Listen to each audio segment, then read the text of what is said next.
खबरों के मुताबिक पंजाब हुकूमत छोटे किसानों को सब्सिडी देने से मुतालिक तजावीज़ तय नहीं कर सकी है क्योंकि सूबाई हुकूमत की गंदम खरीदारी पॉलिसी पर सिर्फ 1,20,000 किसान पूरा उतरते हैं और हुकूमत फिलहाल किसानों को चंद सौ रुपए फी मन सब्सिडी देने पर गौर कर रही है। जबकि इस सूरत हाल पर वफाकी हुकूमत का ये कहना है कि यह ज़रूरत से ज़्यादा गंदम दरामद करने का नतीजा है। लेकिन क्या हुकूमत का काम सिर्फ बद इंतज़ामी और गलतियों की निशानदेही करना है? क्या हुकूमत वक्त ये कह रही है कि बरियो ज़िम्मा हो जाएगी और गंदम की फसल ख़राब होने के लिए छोड़ दिया जाएगा? जबकि पीपल्स पार्टी के सीनियर रहनुमा नैयर बुखारी ने भी मुतालबा किया है कि चेयरमैन नैब इस बात की तहकीकात करें कि बम्पर फसल के बावजूद गंदम क्यों इंपोर्ट की गई। इस तमाम सूरत हाल पर अपने तजियाकारों से जानते हैं कि वो क्या सोचते हैं। हमारे मुल्क में ज़राअत और किसान किसी भी हुकूमत की तरजीहात में शामिल क्यों नहीं होते और ज़रूरत से ज़्यादा गंदम इंपोर्ट करने वालों के खिलाफ कार्रवाई कितनी ज़रूरी है? जी नज़ीर लगाए जाओ। देखें, मेरा तो एक मौक़िफ़ है पिछले 40 साल से जो कुछ मैंने देखा है कि जब भी PMLN इक़्तिदार में आती है किसानों की शामत आ जाती है, किसान बर्बाद हो जाते हैं और वो काश्तकारों के लिए कुछ भी नहीं सोचती है और हमेशा उनको नुकसान ही होता है। एक बात बिल्कुल तय है। अब क्या सूरत हाल है भाई, आप ये निगरान हुकूमत ने अगर इम्पोर्ट किया गंदम और 30 लाख टन गंदम आपके पास जो है पहले से मौजूद पड़ी हुई है तो फिर पूछना चाहिए ना कि किसने पाकिस्तान की मईशत को 85 अरब रुपए का टीका लगाया? जिसने भी किया है तो भाई लोग पकड़ जाते हैं। तो अब क्या आप ये निगरान हुकूमत को फरिश्ते नहीं थे? ना वो फरिश्ते थे, ना किसी और हुकूमत के लोग फरिश्ते होते हैं। अब क्या हाल है, किसान गिरफ्तार हो रहे हैं, किसान मुजाहरे कर रहे हैं, तमाम शहरों में उनको, पंजाब भर में उनके लिए मुजाहरे भी कर रहे हैं लोग और बाहर निकल रहे हैं। बारदाना नहीं मिल रहा है उनको, बोरियां नहीं मिल रही हैं गंदम रखने के लिए, गोदामों में जगह नहीं है, गंदम खुले आसमान के नीचे पड़ी हुई है और मिडल मैन जो है, आड़ती जो है, वो जाकर लूट मार कर रहा है इसलिए कि किसान बेचारा कर्जों के नीचे दब चुका है, उसको पैसे चाहिए फौरी तौर पर। मेरे ख्याल में कि उसके पास कोई और रास्ता नहीं है कि वो कम कीमत पर, बहुत ही कम कीमत पर जो है वो नुकसान उठाकर वो अपनी गंदम बेचेगा और फिर गंदम काश्त करने से तौबा कर लेगा, ना कान पकड़ लेगा, वो नहीं करेगा इस तरह से। फिर कौन होगा जो आपके लिए गंदम काश्त करेगा? इस बात गंदम इतनी मौजूद थी, फिर इतनी बड़ी मिकदार में गंदम इंपोर्ट करने का क्या ये जिसने भी फैसला किया उसके खिलाफ कार्रवाई तो होनी चाहिए। बिल्कुल। शहजादा जुल्फ़िकार साहब, आप बताइए कि इस दौरे हुकूमत में किसानों के लिए मुश्किलात हैं, जबकि दूसरी जानिब मरियम नवाज कहती हैं कि उनकी नीयत है कि अल्लाह की मखलूक को सस्ती रोटी मिले और पंजाब के सारे वसाइल हाजिर हैं। देखिए, ये सबसे पहले तो ये इस झगड़े से हम बाहर निकलें कि क्या है, किस तरह, किसने किया है, कार्रवाई होनी चाहिए। उनको इस डिबेट को कंक्लूजन की तरफ ले जाना चाहिए। कौन उनके ब्यूरोक्रेसी में, पॉलिटिशियंस, केयरटेकर गवर्नमेंट जिसमें भी हैं, उनके खिलाफ कार्रवाई होनी चाहिए। लोगों के सामने बात आनी चाहिए। मुझे याद पड़ता है ये पहले भी इस तरह हुआ था, मैंने प्रोग्राम में जिक्र भी किया कि बम्पर क्रॉप का बड़ा मुशर्रफ साहब के दौर में बड़ा ढंडोरा पीटा गया, बम्पर क्रॉप। उसके बाद जो है उसके कि नज़र इतनी गंदम बाहर भेज दी और उसके बाद फिर गंदों की कमी इधर हो गई, आटे की कमी हो गई, उसके बाद एहतजाज होने लगे, फिर बड़े पैमाने पर इंपोर्ट कर दिया गया। तो ये एक ऐसा वो है कि शायद कोई पॉलिसी नहीं है और गंदम और आटा तो एक ऐसी बुनियादी ज़रूरत है, उससे फिर आप रिस्क ले ही नहीं सकते।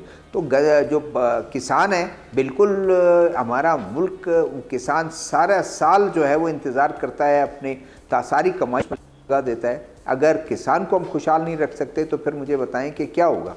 और गवर्नमेंट के लिए बहुत बड़ा चैलेंज है, इस चैलेंज को फेस करना चाहिए, गलती तस्लीम करनी चाहिए, उन लोगों को खिलाफ वो एक फिक्स करना चाहिए, जो चार्जशीट करना चाहिए उन लोगों को, और लोगों के इनके मसले हल करें, तब ये मसला हल होगा। वरना ये डॉक्टर दानिश साहब, आप बताइए, कारोबार ये सारे उठ जाएंगे। बिल्कुल। डॉक्टर दानिश साहब, आप बताइए, गंदम के मामले पर हुकूमत और किसानों में डेडलॉक बरकरार है?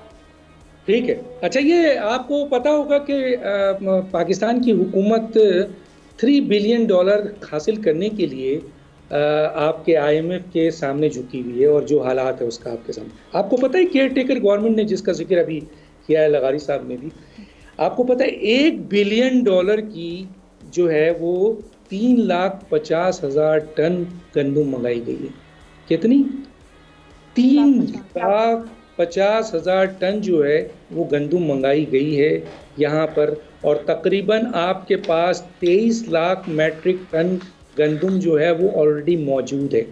अब ये गंदम आपके पास मौजूद है, अब ये जो गरीब लोग, किसान, जो कि एक बहुत बड़ी तादाद में, लाखों की तादाद में है, और जिनसे वादा भी किया था पंजाब की और सिंध हुकूमत ने कि वो जरदाने के तौर पर 3,900 के लिहाज से इनको खरीदेंगे, लेकिन नहीं खरीदा।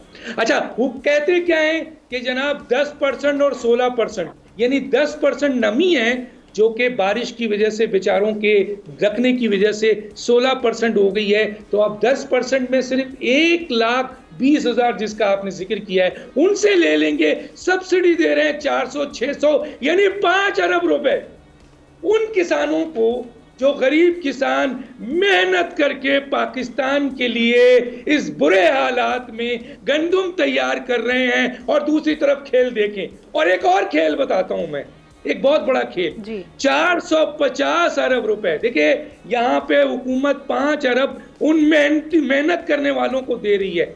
मेहनत करने वालों के साथ क्या जुल्म है कि कल जब ये किसान, अभी मई जून में बारिश होना है, और इनके अगर ये आपने गंदम नहीं खरीदा तो ये गंदम कहाँ रखेंगे, ये सड़ जाएगी, तो फिर ये खाएंगे कहाँ, फिर ये बेरोजगार हो जाएंगे, ये भिखारी बनेंगे।